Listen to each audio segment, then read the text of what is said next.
Hello and welcome to Carm 3D on the Tube. This is kind of a restarting or rebooting, as they like to say in Hollywood, of my whole process of these tutorials. And of course, you can see it's got a new intro animation. In fact, let's look at that again.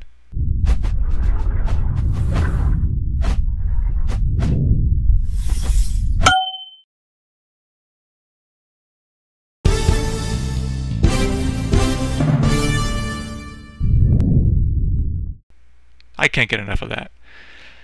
And hopefully I can employ some video editing to cut out any major goofs here. So in this video we are going to look at one of my enjoyed third-party plugins called Fire and Smoke Generator. And it's made by a nice guy in Poland. And here's the location on the screen. So I got a scene here with two toruses, and as I scrub through the frames you can see one of them is spinning. So this will be our generator.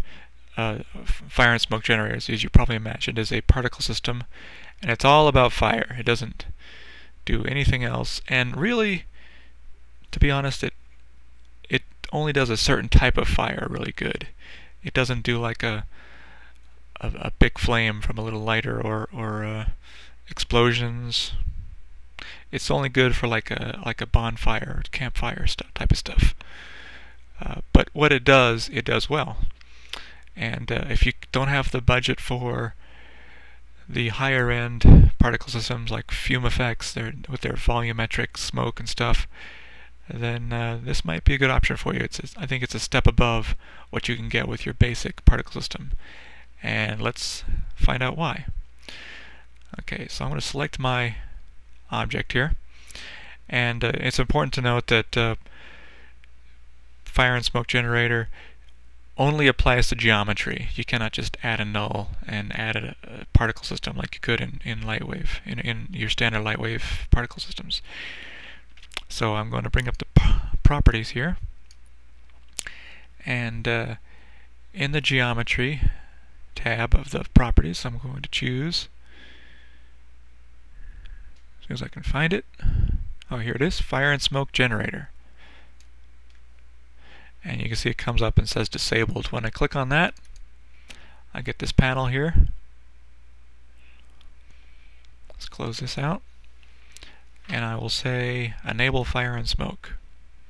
So let's see what happens after that.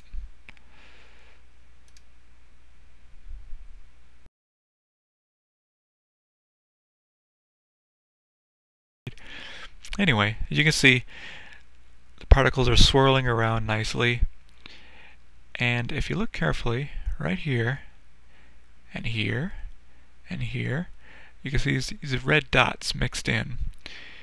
What are these red dots? Well, if you look in a different view, this is in the camera view, if you look in this view, you can see that there's all these circles. They're pairs of circles tied together with a dotted line. And what these are vortexes. They're like little donut wind effectors that it puts out kind of like a secondary particle system that perturb your primary particles. You don't see these turbulence guys when you render only the primary particles, but they do a nice job of perturbing the particles. And now let's select this guy. If I can just select him. Alright, I'll do it this way. And pull this up, and let's make him a collision object. And the panel's a lot simpler here. Okay, now what I need to do is, because when I played around with the scrub through here, it generated the particles. So I need to bring up this other thing. I put it in my menu here. It says Fire and Smoke Controller. This is the other part of the interface. There's the interfaces that go in the object properties for the various things, the generators, the collisions. and you can also add a vortex as well, like a separate vortex you can animate or whatever. But this one is the global control system, and so here is where I would say reset the simulation. Okay, and now when I click on Start Simulation, there it goes. Of course, you can see that the collision object is static, so I'm going to stop that. There's two ways to stop it. You can hit stop here, or you can just stop this. So let's pull up the properties again on this, and I see it says static object. So let's turn that off. And I'm going to reset the simulation and start it again. Oh, now you can see it's going much slower.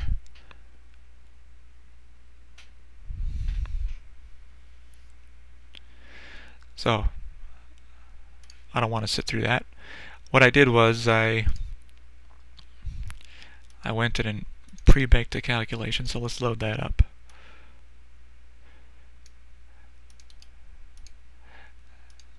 Actually, I just forgot one thing. In the properties panel here, we'll deal with all the other stuff here later, but in the simulation tab right here, PFX export. So this is where you can, after you've done your calculations, you click on here and you can save it as a PFX file. And so let's do that now. Let's turn that back off. Okay, so I'm going to go add a null object. I will call it emitter.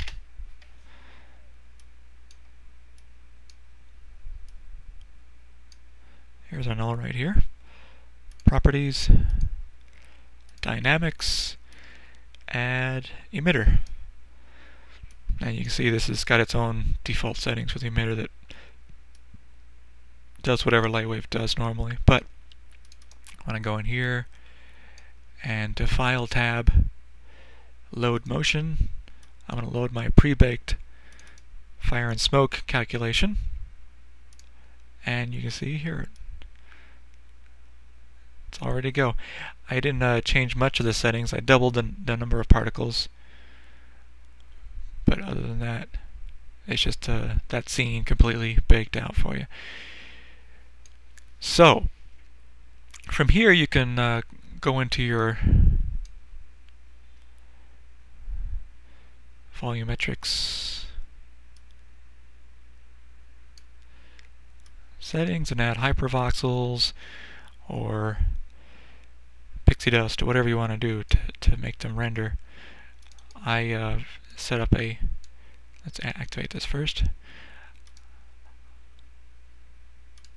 I set up some settings for this to make it look good from the get-go, so I don't have to spend a lot of time on that. And so here we are. Let's go to the camera view. There we go.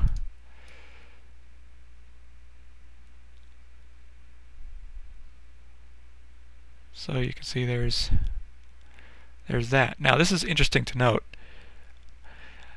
I'm going to go to the end of this animation. Actually, let me tweak one thing. I'm going to increase the size of these particles because that will make it more obvious.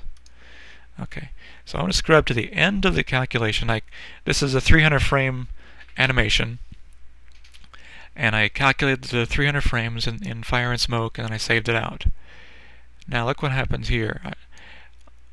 I am using the standard relative particle age gradient to have these particles fade out.